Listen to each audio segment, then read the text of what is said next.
obesogens are what cause obesity. The marketplace right now is selling obesogens, which are legal, right? Yeah. They're chemicals that are used as preservatives or as fresheners for food products and packaging. I do hope that somebody hears us out there and knows that, hey, this is not my fault necessarily. We need to look at all these other factors that come into play. It becomes about identifying those chemicals and then figuring out how to remove them by supporting your liver, by supporting your kidneys, a healthy gut. Like, these are just the foundational things that are required in order to keep your body clean. Welcome, everybody, to the Patient Advocacy Initiative podcast. My name is Dr. Asha Pai Bohannon.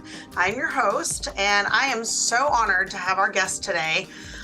He is responsible for hundreds of hours of clinical practice-based content and development of clinical strategies. He's a doctor of chiropractic with a focus in functional medicine and clinical nutrition.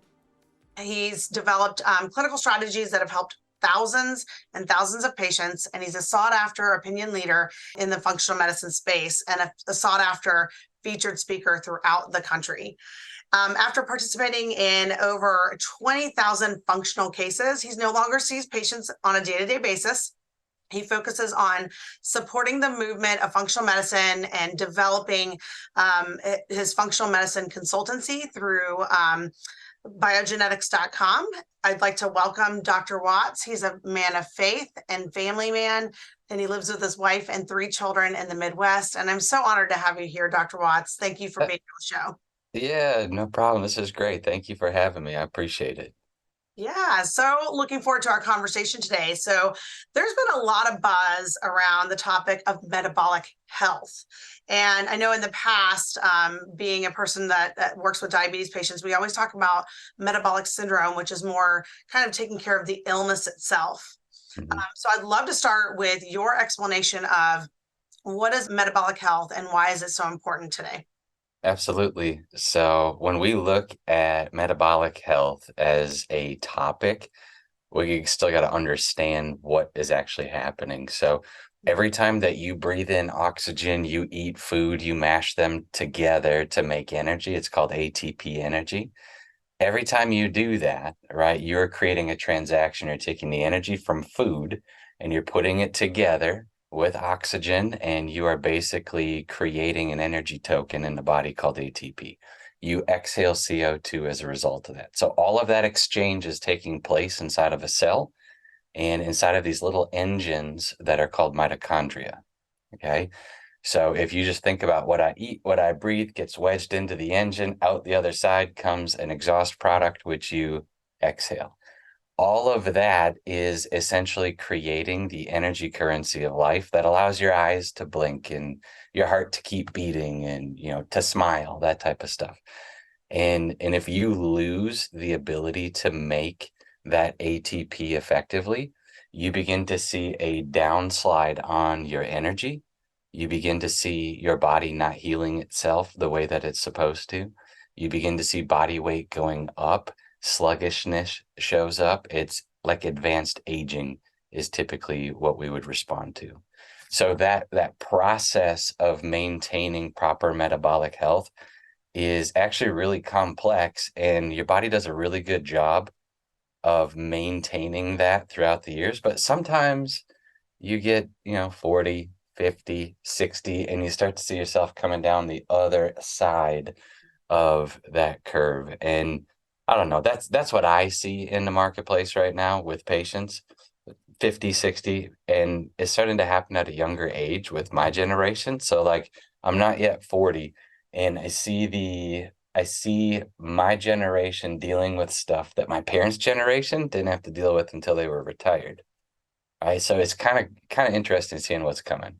It is. It's like we're kind of shifting the tides kind of back to where it used to be, right? So Yeah. I'm a little bit older than you, but not by much, but but I am, and I'm seeing the same thing. And I see a lot more patients in my practice even that are a lot younger than they used to be. And so, but what I do feel like is more people are coming to the side of starting to look into preventative measures. And so I think that's a bigger thing, that even though we're seeing the curve change, Yeah. that preventative measures are being considered. And so that's kind of why we're here today, is kind of sharing what are some of those options that are available. And I know within biogenetics, there's a fantastic metabolic clearing program. So I'd love to kind of dive into that and have you share what that entails. What does it look like? What is it about? And why Yeah. is it important to do? Well, when we talk about the energy transfer from food into ATP, how that happens, one of the side effects of metabolism is we create this, I call it metabolic dust, but we create this dust that's called, it's actually reactive oxygen species. Okay. And so as you breathe in oxygen, eat food, mash them together, make that ATP, we get this side effect of creating metabolic dust. And if we can't clean up that metabolic dust, what ends up happening is the cells begin to shut down. This is where you see metabolic syndrome showing up. This is where you see prediabetes and diabetes showing up. Like I live in the Midwest, and diabetes is absolutely rampant. And part of that is because we've lost our ability to clean up this metabolic dust. Okay. So it's kind of like if you lived in a house and nobody ever cleaned it, you wouldn't want to live in that house at some point. You would just be like, I'm not going in there.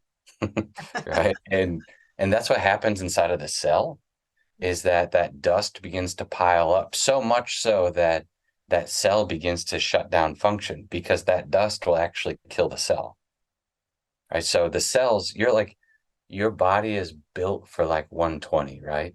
And like if you take care of it, it'll get as close to that 120 as it can. But if that metabolic dust starts to pile up, that cell's going to die. And if we have mass cell death, this is where people are passing away in their 40s, their 50s, their 60s. Like, your body's built for longevity. It's not built for, dealing with the high levels of metabolic stress. So what we want to do is we want to find out what's actually causing it, which we can. Like, science is pretty cool in 2023, and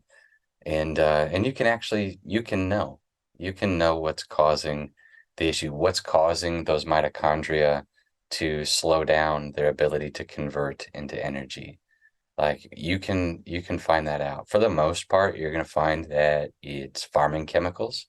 So these things like atrazine or phosphates, these things that you find in agriculture specifically. Sometimes it's metals. You see a lot of patients walking around with high levels of arsenic in their body. They have no idea.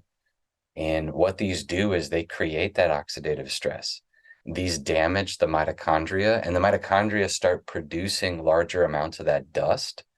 And that dust begins to cause those cells to shut down. So your patients are overweight, they're fatigued, they have brain fog, forgetfulness, like they haven't senior moments and they're 50. Like, you shouldn't be having senior moments when you're 50. And so we start to see this shift taking place because of what people are taking in and not being able to get rid of. That's the key. So, like with biogenetics, what we want to do is be able to utilize a metabolic clearing protocol that we have put together for these metabolic patients. And it's cool. I like using it, but what I like doing first is I like understanding what their exposures are. Maybe it's the science brain in me, right? But I never like to do something without having the data back up. This is what you should do. And that's a big deal. Yeah, And no, I'm glad you said that. That's exactly where I wanted you to go with that. So that's perfect. Because my tagline is making trial and error a thing of the past. And I yeah. think we have been shooting blind for a very long time with our health and well-being, and just going and Mhm. doing and thinking that this is the right way to be. And Mhm. so really getting to the root cause, figuring out what the problem is, and then getting rid of it, and having the right tools in place and resources to be able to do that is so important. And so I think that's a really key point to take away here, is that don't just go out and do a program. Don't just do Right. it to try to get rid of something that you don't even know what you're getting rid of. Right. Then you can't stop it from occurring again. And so I Mhm. think that's really a key point. So I appreciate you saying that. Uh, Yeah. that piece of it, because it is important to know what is happening before you actually do anything to fix the problem. So One of the things that I find is providers assume they know what's causing the patient's metabolic syndrome. It's like hand to mouth disease, like people won't stop eating. That's what people are assuming. And in my experience, and this is just my experience, right? But in my experience, almost never is it a calorie in, calorie out problem for these patients. Almost never. Um, like if you look at how many calories you would have to consume in order to gain 5 pounds of pure body fat, like it'd be really hard to do that. Most people don't have the stomach or the budget in order to accomplish that in a short period of time, right? But you can see people fluctuate 3 to 5 pounds in a week. And so like, did you trip and fall and you don't remember eating an extra 9 pizzas, right? Like what happened there? Or is there something else at play? And so what the science is beginning to lay out, specifically with some of the work from people like Dr. Joe Pizzorno, Mm. he's got a lot of articles out there that are, easy to read and very helpful. But what they're finding is that the chemicals that are sprayed on our food and the chemicals that are used in food packaging are creating this effect that it's like everybody knows that carcinogens cause cancer, right? But nobody knows that obesogens cause obesity. And this obesogenic effect that's taking place with, chemicals sprayed on a food from a farming perspective, and then chemicals that are used like plasticizers, these are obesogenic. Obesogens cause obesity. And for a patient to feel like, hey, you have a calorie problem. You know what you have? You have a character flaw where you can't stop putting food in your body, right? Like it's not a character flaw. It's the food that you are eating is laced with obesogens and nobody's telling you, Mm. right? And that, like, hopefully that's liberating to somebody. Somebody hears that and goes, hey, what if that's my problem? Yeah. And because you can find that out, right? Your doctor should be able to run tox panels and just take a urine sample and see what's coming out through your kidneys. Do you have these obesogens that are present that are actually handicapping your ability to have normal, optimal metabolic health? Like diabetes, Mhm. the latest stats right now are crazy. They're like a third of the population is pre-diabetic, like American adults. That's wild. And it's I- it's creeping into our children and adolescents as Yeah. well. I mean, that's even wilder to me, to think about how it's just trickling down and it's getting Mhm. worse and worse. And I love that you said that obesogens are what cause obesity. It's not Mhm. necessarily, I like the hand to mouth Yeah. syndrome. I mean, I think that they all go hand in hand, right? So if you have obesogens that you are consuming, it's Mhm. making you obese, and all of the things that come with that obesity also cause the ability for leptin resistance and some other things That's that are right. going on to not allow you to stop that hand to mouth Yeah. kind of motion. And so it's not necessarily you, it's not Mhm. something that you're doing maybe even consciously, it's just the part of the disease. And so getting down to what is going on in your body is really key to all of this, and really understanding that this is not necessarily your fault. I um think that's a big, big understatement right there. yeah. Like, it's not necessarily your fault. And for people to hear that, it It's should motivate them to mhm. take back control of their health. Yeah. Like this idea that you're a flawed person because you need to lose 85 pounds or whatever it is. You're not flawed. Maybe the decisions you're making aren't great, but you got to understand that the marketplace right now is selling obesogens, which are legal, right? Yeah. Like they're chemicals that are used as preservatives or as fresheners for food products and packaging. And what happens is they're sold into the marketplace, and then that same marketplace turns around and tells you, hey, you know what? You got to work harder. Maybe you should just take more steps, right? And so it's like you're not designed to be chained to a treadmill, right? And Yeah. so like we got to understand that there's a balance between how much work we're supposed to be able to do physically in order to maintain metabolic health, because on some extent or at some level, there are diminishing returns on the other side of that. So it's interesting. I think the marketplace is changing. In the next 10 years, people are going to be talking about obesogens rather than, hey, what's your calorie count today? That type of thing. calorie count's important. I think it's still important, but it's like third layer when you're looking on somebody's case that, they can't bust through that metabolic issue. So it becomes about identifying those chemicals and then figuring out how to remove them by supporting your liver, by supporting your kidneys, a healthy gut. Like these are just the foundational things that are required in order to keep your body clean. Yeah. But it's also, like we said, just starting at step one, which is Yeah. what is it? So you can get rid of it. Because it's like if you're trying to dry off when you're in the shower, it's not going to happen, right? You're never going to get I'm going to dry. use that analogy someday because that's a good one. It's like, so because you're never going to get dry, right? Like that's That's the right. whole point. So if you're just trying to clear out what you're putting back into your body, what's the effect that's going to come from that? It's not That's going to right. work. And so it's starting at that point. And I do hope that somebody hears this out there and knows that, hey, this is not my fault necessarily. We need to look at Yeah. all these other factors that come into play. And so I love this. I literally could talk to you all day long about all of this.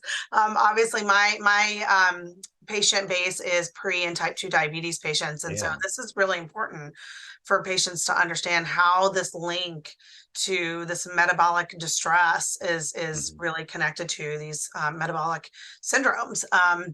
And so helping patients really understand, the effects of all of these chemicals and things that are in our bodies. I know another big one is mycotoxins that a Yes. lot of people do not Huge. necessarily know about or even, or have any kind of knowledge about. Can you touch on mycotoxins just slightly Yeah. about that?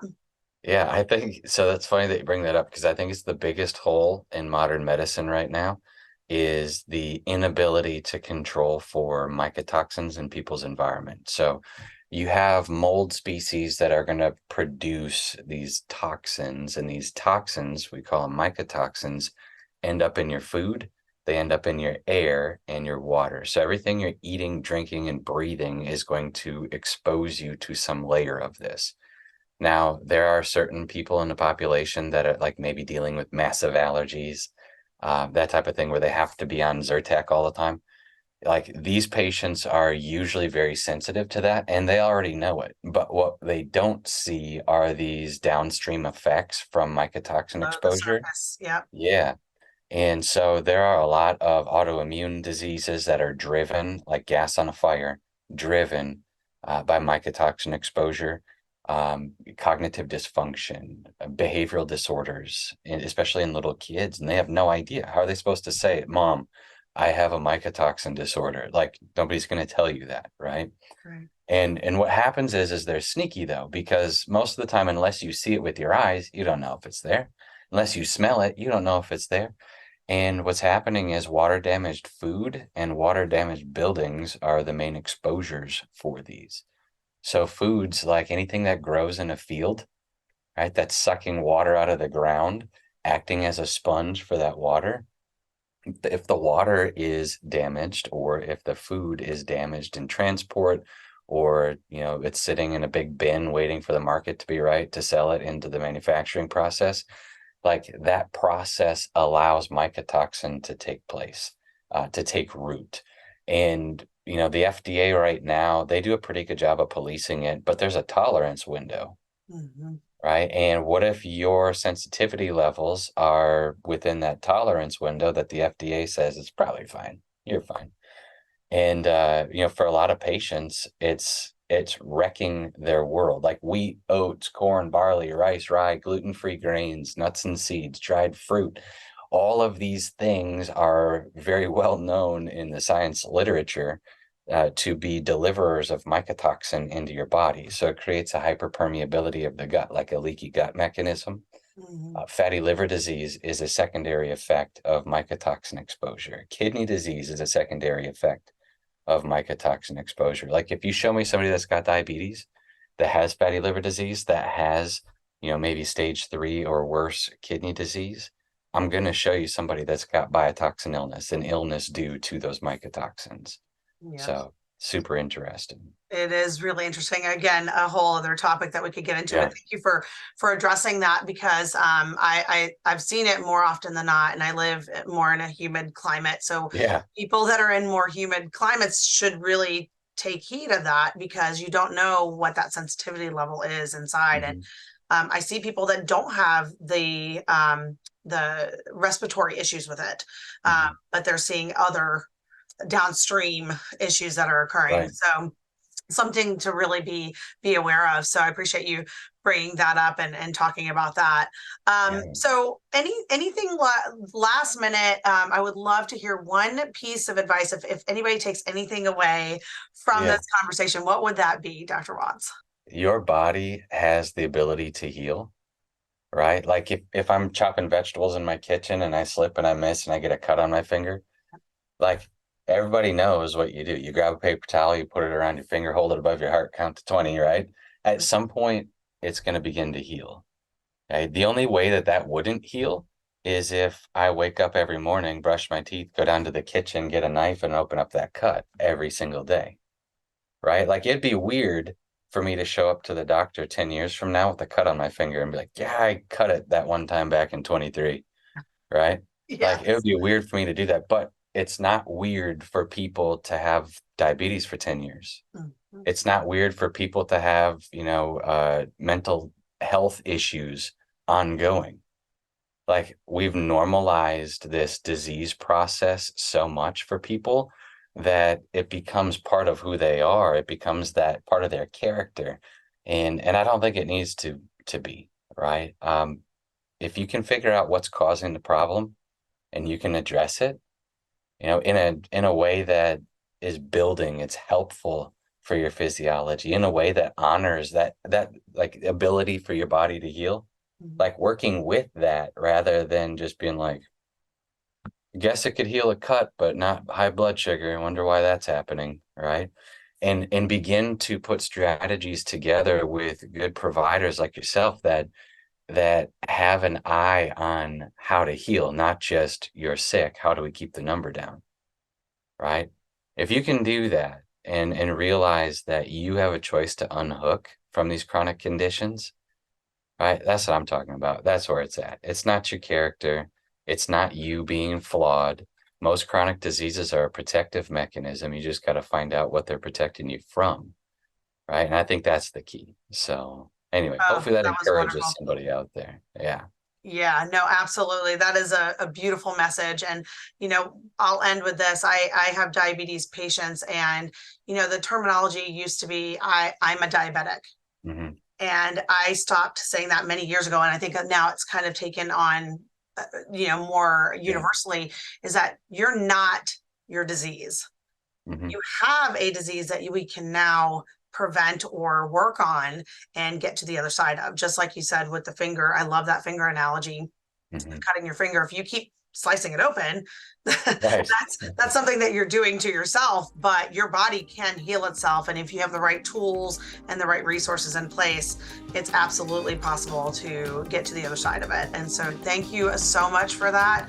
I would love to have you back on. I'm sure we could have Yeah. a much longer That's great. conversation. So I appreciate your time today. And thank you again for being here. We'll have all of Dr. Watts's information in the show notes. And thank you again for being here, Dr. Watts. All right. Thank you for having me. Thank you.